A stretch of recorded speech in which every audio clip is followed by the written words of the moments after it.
दक्षिण तालुक्यातील बरूर येथे कार्यरत असलेल्या श्री आदिशक्ती फायनान्स संस्थेकडून ठेवीदारांची कोट्यवधी रुपयांची आर्थिक फसवणूक झाल्याचा प्रकार उघडकीस आला आहे। या प्रकरणी मंद्रुप पोलीस ठाणे येथे गुन्हा नोंद करण्यात आला आहे। फिर्यादी निर्मला गणेश चौगुले वय 50 राहणार बरूर तालुका दक्षिण सोलापूर यांनी दिलेल्या तक्रारीनुसार सन 2020 ते 2023 दरम्यान आरोपी प्रकाश मुकुंदा इटकर मयत व संजय प्रकाश इटकर दोघेही राहणार बरूर यांनी श्री आदिशक्ती फायनान्स संस्था स्थापन करून ठेवीदारांना वार्षिक 24% आकर्षक व्याज दराचे आमिष दाखवले। पिग्मी व रोख स्वरूपात मुदत ठेवी स्वीकारून एकूण 48 ठेवीदारांकडून 1,11,17,630 रुपये जमा करून घेतले।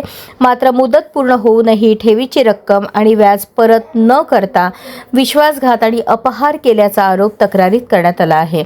या प्रकरणी भारतीय दंड संहिता 1960 चे कलम 498, 420, 406, 34 प्रमाणे महाराष्ट्र सावकारी नियमन अधिनियम 2014 चे कलम 39 आणि महाराष्ट्र ठेवीदारांचा अधिनियम 1999 चे कलम 3 अंतर्गत गुन्हा दाखल करण्यात आला आहे।